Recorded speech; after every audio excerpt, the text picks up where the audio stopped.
Value find करनी है और ये कहा है कि 1 0 इज रेसिप्रोकल ऑफ अदर।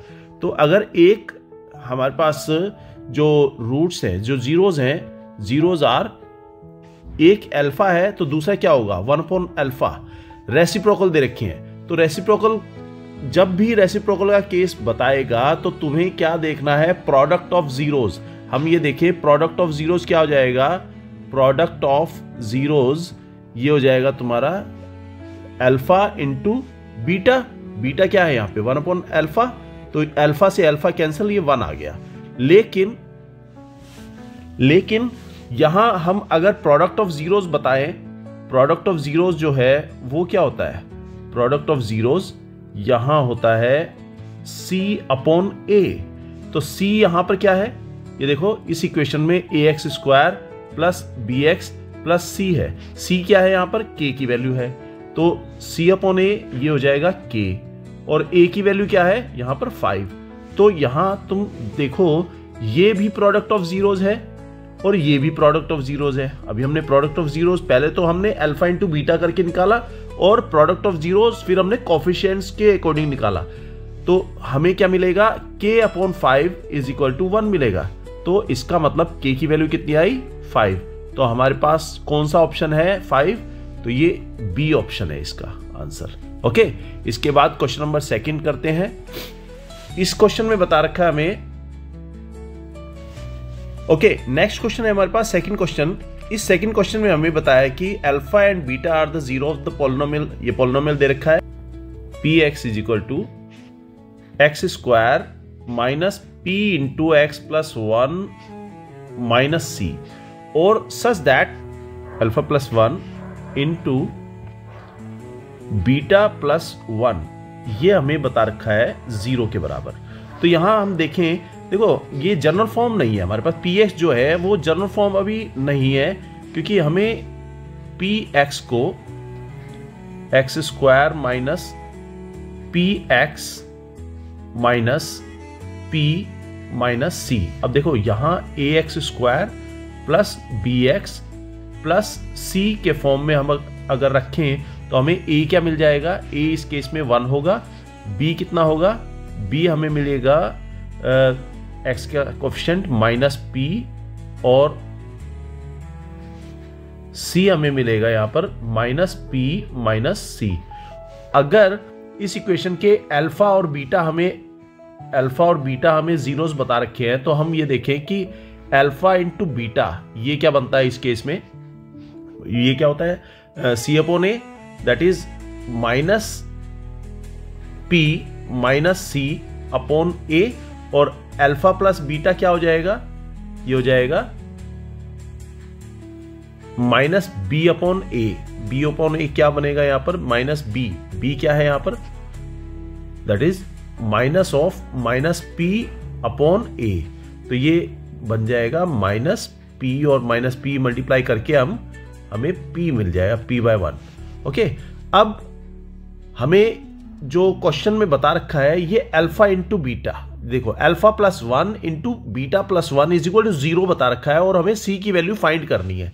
तो alpha plus 1 into beta plus 1 इसको कैलकुलेट करो, तुम्हें सिंपली पता चल जाएगा जो तुम्हें गिवन है। जब हम इसको मल्टीप्लाई करेंगे, alpha into beta plus 1 into beta plus 1, तो जब अल्फा बीटा ये मल्टीप्लाई हो गया, plus alpha plus beta plus 1। अब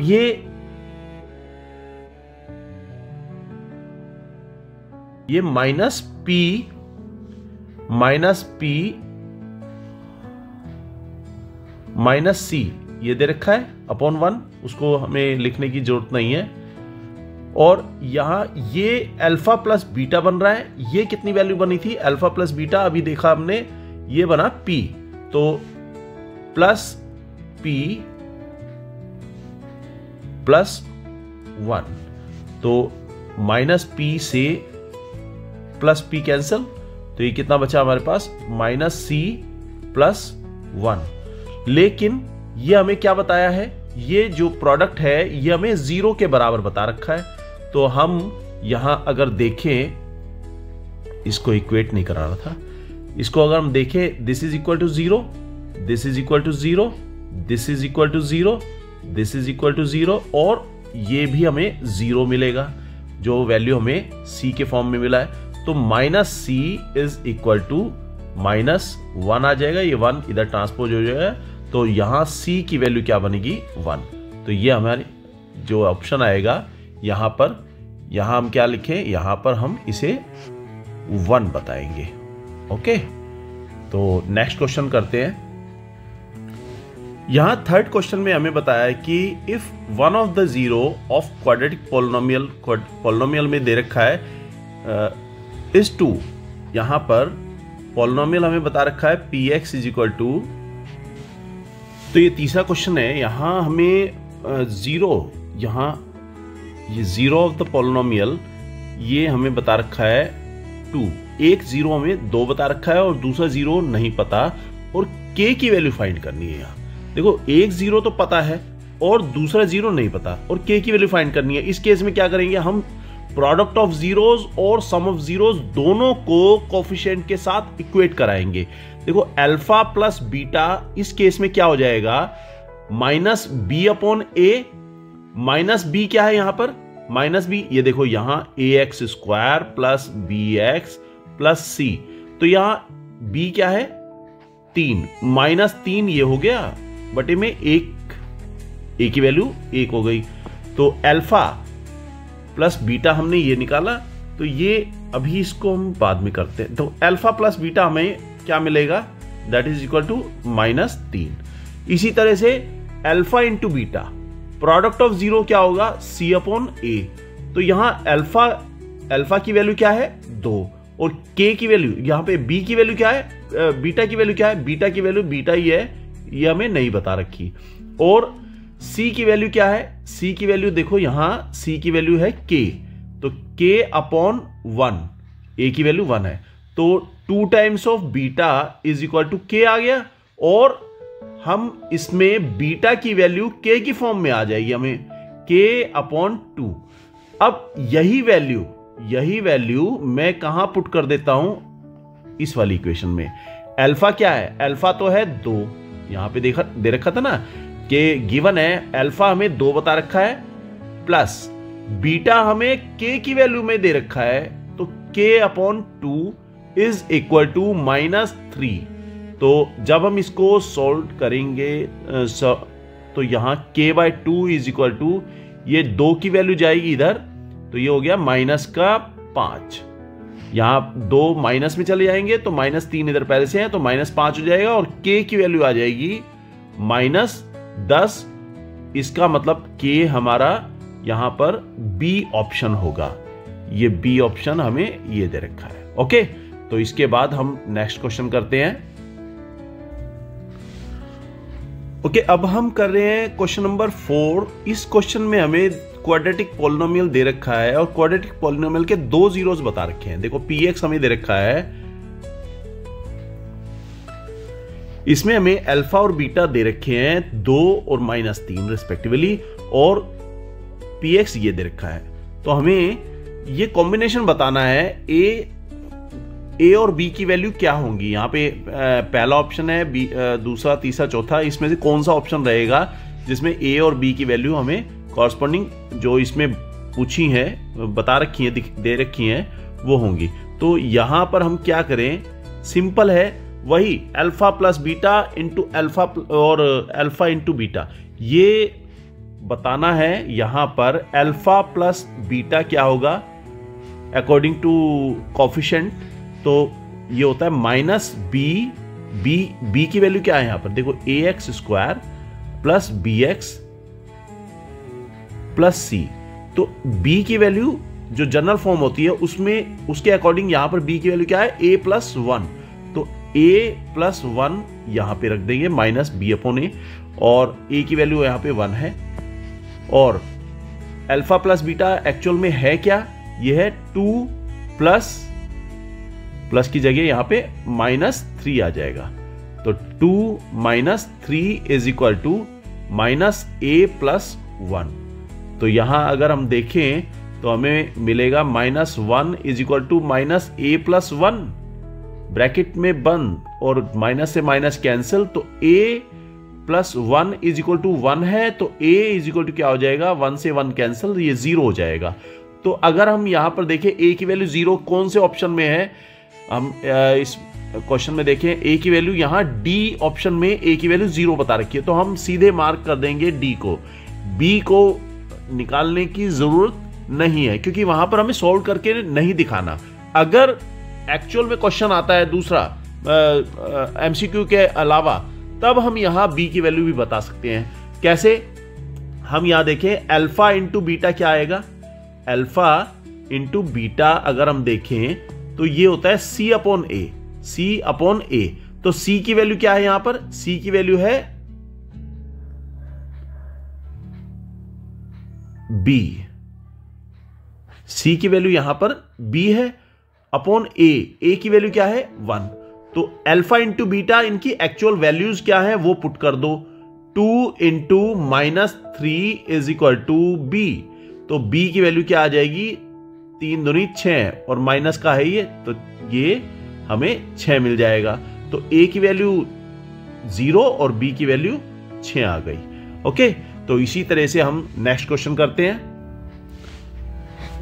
ओके, ये 5th क्वेश्चन है, इसमें हमें px बता रखा है, ये px दे रखा है हमें, px है हमारे पास, ये चल क्यों नहीं रहा, px है हमारे पास x² -5x + 4।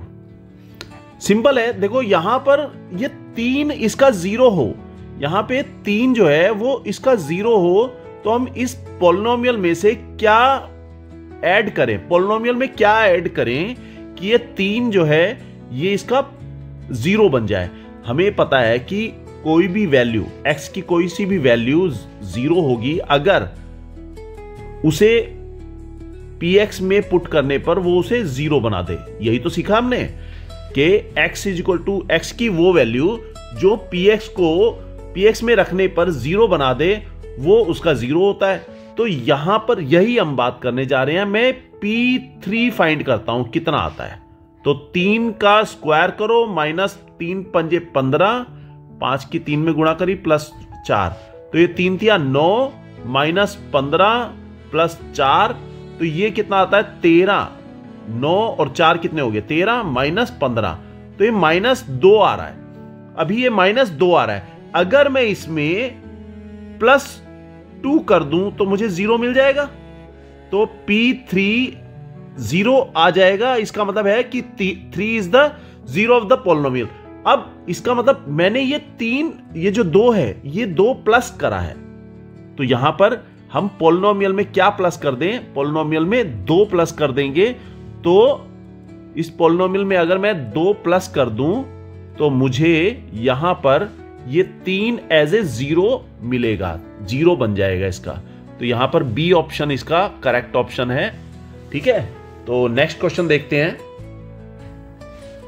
नेक्स्ट क्वेश्चन में हमें क्वेश्चन नंबर 6 में ये px हमें दे रखा है और इसके 2 जीरोज हैं अल्फा और बीटा, और हमें 1/अल्फा प्लस 1/बीटा इसकी वैल्यू फाइंड करनी है।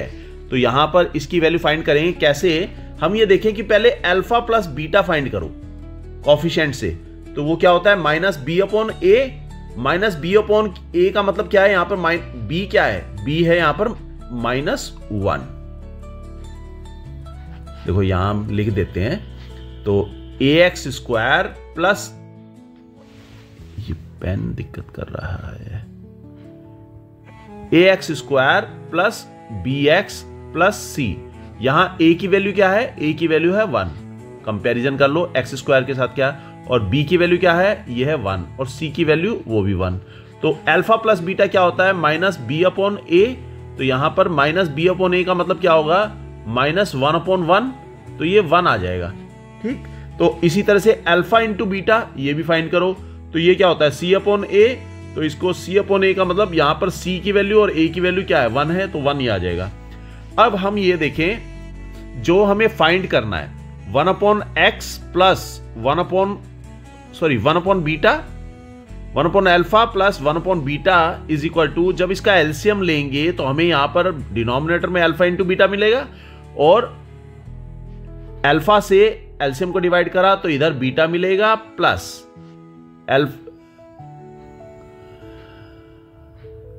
बीटा से एलसीएम को डिवाइड करा तो हमें यहां अल्फा मिलेगा। सिंपल है। देखो यार, यहां पर हम क्या कर रहे हैं, यहां पर 1 अपॉन, इनका दोनों का डिनोमिनेटर सेम बनाना है, एलसीएम के बराबर बनाना है। यहां पर मैंने अल्फा में बीटा की मल्टीप्लाई करी तो ऊपर भी बीटा की मल्टीप्लाई करेंगे प्लस यहां 1 अपॉन, यहां बीटा में अल्फा की मल्टीप्लाई करेंगे तो ऊपर भी अल्फा की मल्टीप्लाई करेंगे, तो डिनोमिनेटर सेम हो गए। यहां पर डिनोमिनेटर अल्फा इंटू बीटा और ऊपर अल्फा प्लस बीटा। अब अल्फा प्लस बीटा की वैल्यू क्या थी? 1 नहीं, अल्फा प्लस बीटा की वैल्यू थी -1, तो -1 हम यहां रख देते हैं, dividing by alpha into beta, इसकी वैल्यू थी 1। तो आंसर क्या आ गया? आंसर आ गया इसका -1 इज द आंसर। तो ये क्वेश्चन कंप्लीट, इसका आंसर -1 ही होगा। ओके, नेक्स्ट देखो, नेक्स्ट क्वेश्चन है 7th क्वेश्चन देखते हैं। नेक्स्ट क्वेश्चन, ये 7th क्वेश्चन कर रहे हैं। 7th क्वेश्चन में हमें बता रखा है कि -3 और 5, हमारे पास जीरोज हैं, -3 और 5, बीटा की वैल्यू है 5। इन अल्फा प्लस बीटा, यहां पे अल्फा और बीटा से जो भी पॉलिनोमियल्स बनेंगे, number of polynomials having zeros as -3 and 5, ये ओनली 1 होगा, इनफाइनाइट होगा, एग्जैक्टली 2 होगा या एट मोस्ट 2 होगा। तो हमें ये ध्यान रहना चाहिए, पता रहना चाहिए कि कोई भी 2 जीरोज हमें पता है तो उनसे कितने पॉलिनोमियल्स बन सकते हैं, वो इनफाइनाइट होंगे। इनफाइनाइट, अनंत, अनंत, इसमें हिंदी में अनंत बोलेंगे इसे, अनगिनत। ओके, तो infinite number of polynomials can be form by these zeros. तो इनफाइनाइट इसका आंसर होगा। इसको ज्यादा सॉल्व करने की जरूरत ही नहीं है। सॉल्व करने की, देखो सॉल्व करने का मतलब क्या है, यहां पर मैं अगर 2 जीरो जब हमें पता होते हैं तो उसमें हम कैसे पॉलिनोमियल निकालते हैं, वो होता है x² minus alpha plus beta into X plus alpha into beta. ये तो जनरल फॉर्म है।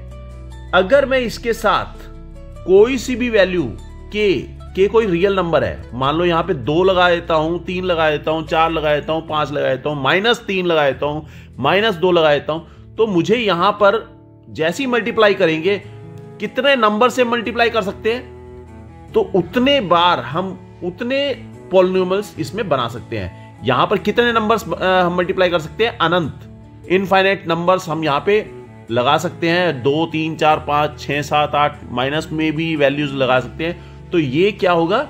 ये इनफाइनाइट नंबर ऑफ पॉलिनोमियल्स मिलेंगे जिनके जीरोज हमेशा -3 और 5 ही आएंगे। ओके, तो ये क्वेश्चन कंप्लीट। इसके बाद हम देखते हैं नेक्स्ट क्वेश्चन, 8वां क्वेश्चन है, क्वेश्चन नंबर 8 कर रहे हैं। इसमें यहां मेरे पास ये पॉलिनोमियल दे रखा है px = x² - 1। यहां मिडिल टर्म नहीं दे रखी, तो इसको मैं कंपेयर जब करूंगा जनरल फॉर्म से ax² plus bx plus c, तो मुझे a की वैल्यू क्या मिलेगी? a की वैल्यू 1 है x² के साथ जो कोफिशिएंट है, और b की वैल्यू क्या मिलेगी? यहां x का कोफिशिएंट है ही नहीं, तो b की वैल्यू क्या होगी? b की वैल्यू 0 होगी, और c की वैल्यू यहां -1 है। अगर मैं अल्फा प्लस बीटा फाइंड करूं, अगर इसके अल्फा और बीटा इसके जीरोज है, क्वेश्चन नंबर 8 में यही कहा है कि अल्फा प्लस बीटा की वैल्यू फाइंड करनी है। तो अल्फा प्लस बीटा अगर हम फाइंड करें तो ये क्या होता है? -b/a होता है, जनरल फॉर्म है। तो -b, यहां पर b क्या है? b है 0, तो यहां 0 रखो बटे में 1, तो ये क्या आ जाएगा? 0 ही आ जाएगा। तो एक्चुअल में इसकी वैल्यू अल्फा प्लस बीटा यहां 0 ही कहेंगे। और अल्फा इंटू बीटा अगर कहें, प्रोडक्ट ऑफ जीरोस क्या हो जाएगा? माइनस ये c/a, और c की वैल्यू क्या है? c की वैल्यू है -1 और a की वैल्यू 1, तो इसका आंसर क्या आया? -1। तो अल्फा इंटू बीटा यहां -1 आ जाएगा। ओके, देखते हैं नेक्स्ट क्वेश्चन। तो ये क्वेश्चन नंबर 9 है। इसमें हमें अल्फा और बीटा दे रखे हैं -2/3 और 2/3 अल्फा और बीटा की वैल्यू दे रखी है, और ये पूछा है यहां क्वेश्चन नंबर 9 में ABCD में ये कौन से पॉलिनोमियल के जीरोस होंगे। तो सिंपल सी बात है, यहां अभी हमने पहले क्वेश्चन करा था जिसमें हमने infinite number of infinite number of polynomials बताए थे।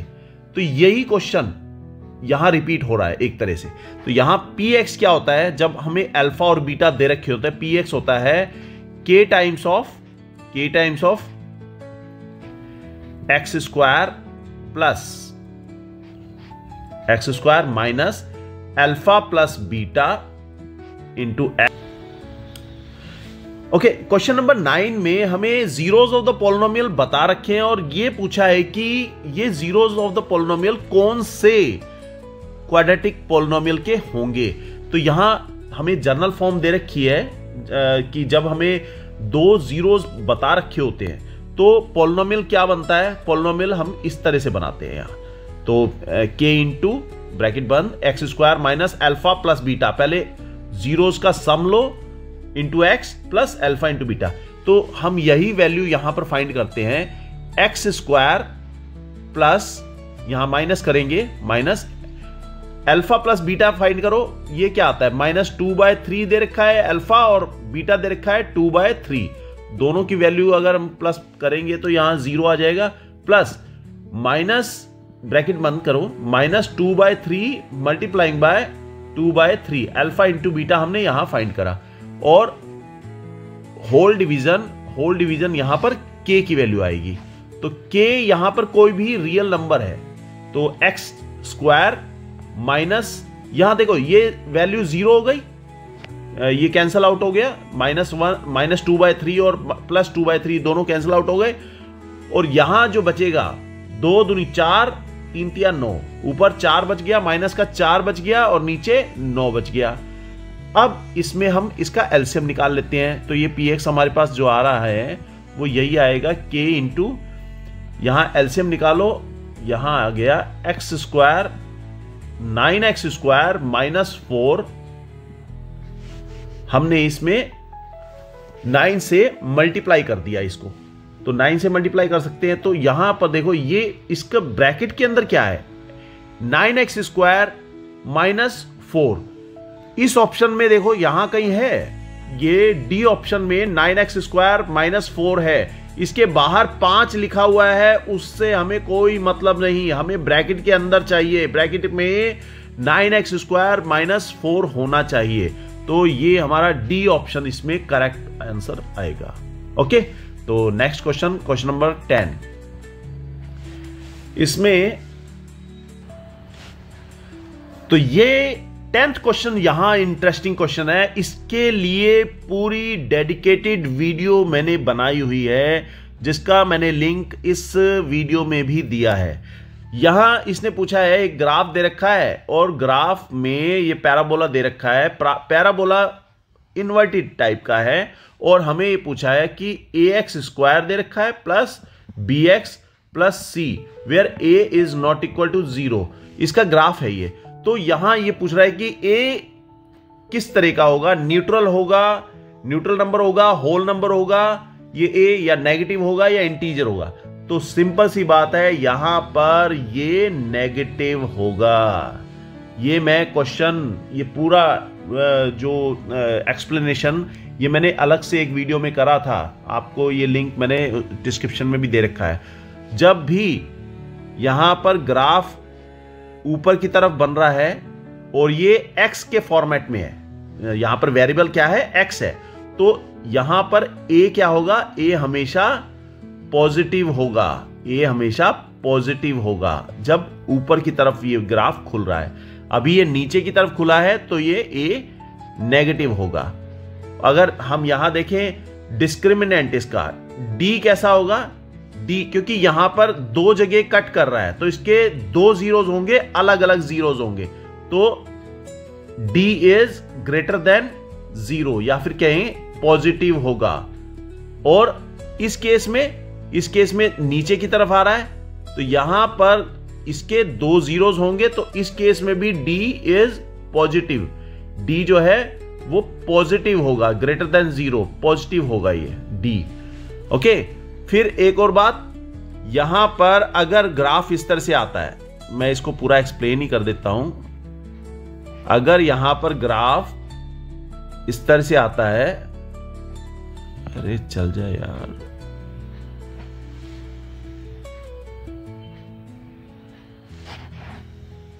ग्राफ ऐसे आता है, ये एक टच करके जा रहा है, फॉर एग्जांपल यहां पे टच करके गया है, तो इस केस में d जो होगा, इसमें कितने जीरोस होंगे? जीरोस तो 2 होंगे, रियल नंबर्स हैं, क्योंकि यहां पर ये पैराबोला बना रहा है तो क्वाड्रेटिक इक्वेशन ही है, लेकिन जो जीरोस बनेंगे रियल होंगे और इक्वल होंगे, real and equal, real and equal कहेंगे इस केस में।